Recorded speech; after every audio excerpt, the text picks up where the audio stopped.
everybody feels this insane pressure and this stress. And I think that you articulated that feeling better than many that I have heard. And you actually did something about it. So Yeah, I would love to hear you explain that a little bit, because anybody who totally. isn't familiar with that, I think that Yeah. the more we can spread that and talk about it, the better.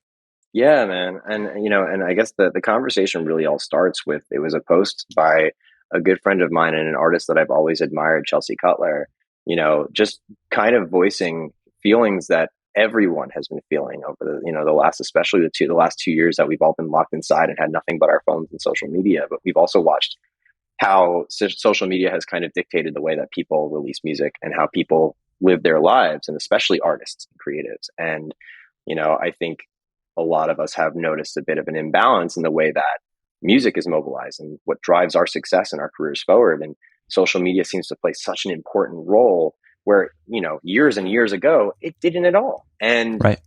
I think what Chelsea had voiced were a lot of sentiments about the feeling of like, there's just so much noise out there and it's really, really stressful. And it's hard to wrap our heads around. How do we keep up and how do we keep our voices from being lost? Like Mm-hmm. and it was reading that. And I've always been passionate about kind of writing out my thoughts and explaining and kind of just putting everything to paper. And when I had read her post, I was really compelled by it, because not only was I reading something by somebody that I cared about a lot and resonated with, but also as somebody who fundamentally, like I resonate with that as a creative myself, but I resonate that with as an artist manager, as a creative manager. I know what like I know that feeling very well of what people were going through. And I just was like, okay, cool. Maybe there's a way to kind of help mobilize a little bit of change around it. It's like maybe we just get people talking more, because Yes. Chelsea has started an incredible conversation. And I Yeah, think the only way to enact change is to keep that conversation growing to the point I to where it agree. becomes so loud, it is undeniable. And to touch on the great follower disconnect, which is, I would say, is kind of the most important point for me, and the thing that I've kind of been campaigning, the most, is I have just found that in today's day and age, there is so much content that no one can keep up, period. It's 100%. overwhelming. And it just seems that every platform, and again, the landscape has changed. So it's no one, I really don't think that there was any kind of malicious intent from any platform or DSP to I do agree this. with But that. in effort to keep up, they have just started trying to find ways to keep all the trending content, things that you might be interested in, editorial curation. They're trying to put it all in front of you at the same time. Meanwhile, it's competing with the content from people that we're following and have been following for a long time. And all of a sudden, I'm missing posts from these bands. I'm missing posts from these artists, and some of these posts are the hey, I've got new music out, and hey, like this is what's happening in my life, and these are the things that I was trying to share with you along my whole journey. But all of a sudden people are finding that their voice gets less and less loud, and they don't Yes. really have. And the biggest problem that I had with that, and still have with that, is, and even to use Chelsea Cutler as an example, let's take Spotify. And this is where the great follower disconnect and, all of that comes in. And again, I have so much love for so many people at Spotify and what that platform has done for music over the years. So it's not something that I take an attacking position on, but more so an observatory one of, Spotify, on Spotify, Chelsea Cutler has, I think, 300,000 or 400,000 followers, not monthly listens, people that have literally clicked the follow button because they love her music and want to hear more and want to be kept up to date on every release.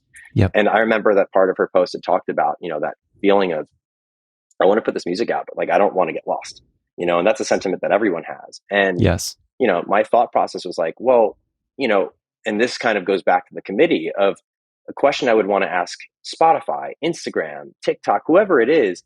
What are you doing to make sure that content that is posted and uploaded by creators that have specific followings, that connection has been made very, very deliberately and intentionally?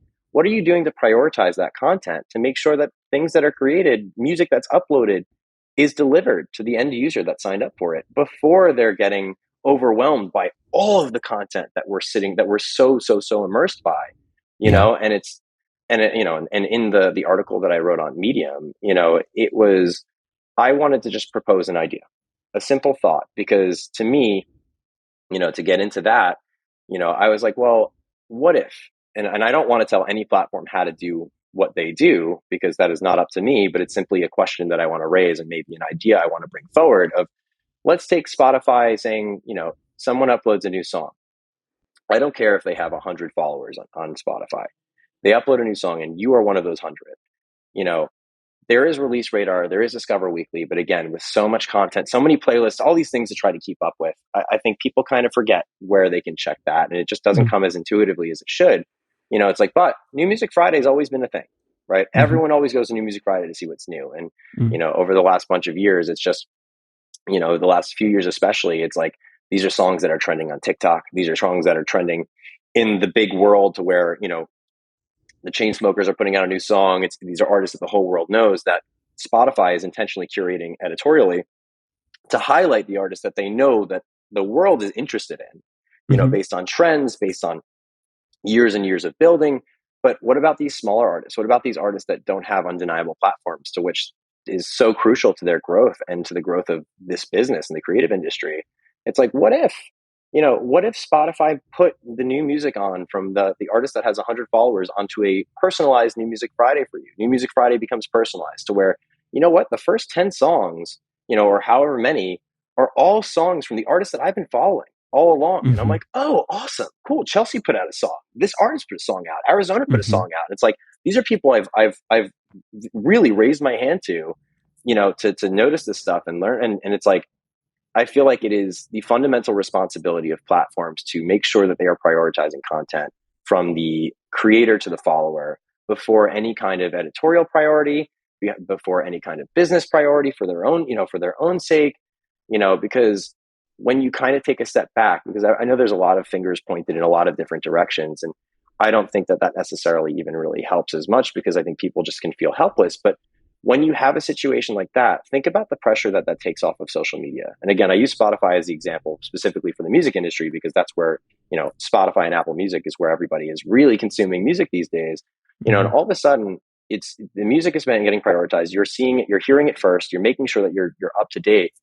Doesn't that take the pressure off an artist to have to go and jump on TikTok to wave and try to capture the attention of their fans? And let me jump on Instagram in case they didn't see me here and wave, versus like, no, it's there. And it's like, do I want to go on TikTok today? No, I'm not really feeling like it. I don't really feel creatively compelled to do something. And when the moment strikes, it's going to be organic and it's going to be really just inspired, versus like, well, the only way to keep up these days is to kind of jump on a sound that I don't necessarily love, and I'll do a fun little dance to it, whatever it is, and hopefully it captures. And mind you, there are so many artists that like the trends of TikTok and what that platform is, it comes naturally to them. It is what they're passionate about. And I love that. And I fully encourage that. I don't think that that's a problem at all. But I think it's like, you know, even artists like Arizona, like social media has not been the number one priority for us over the years. Our priority has been making the best music that we can make and touring, you Right. know, Right. and that's, and, you know, the idea that, you know, an artist has to find a way to exist on platforms that don't necessarily cater to those two creative outlets that are the most important for us as musicians, you Mm. know, it becomes difficult. We find ourselves at a disadvantage. A lot of artists find themselves at a strange disadvantage of, okay, cool, now I have to become an expert on all of these different platforms just Right. so I can do the one thing that I came here to do, you know. And I think it's like establishing some form of an independent committee, which, mind you, like Tom and I both don't think of ourselves in any way, shape, or form as like, we are the people that are going to change it. That's why we're asking for people to come and step forward. That's why we want people to kind of keep talking. I want people to throw more ideas into the mix. I want to continue to stir the pot of conversation to where all Yeah. of a sudden these ideas are really coming forward and people are like, okay, cool.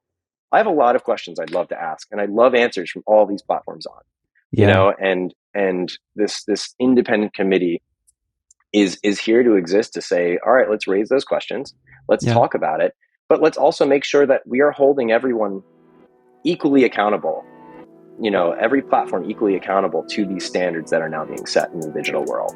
Hey, it's Andrew, the host of Where Are All My Friends? I hope you liked that clip. If you did, the full episode is out now. You can watch or listen to it anywhere where podcasts are available, and probably wherever you found this clip. So go check it out.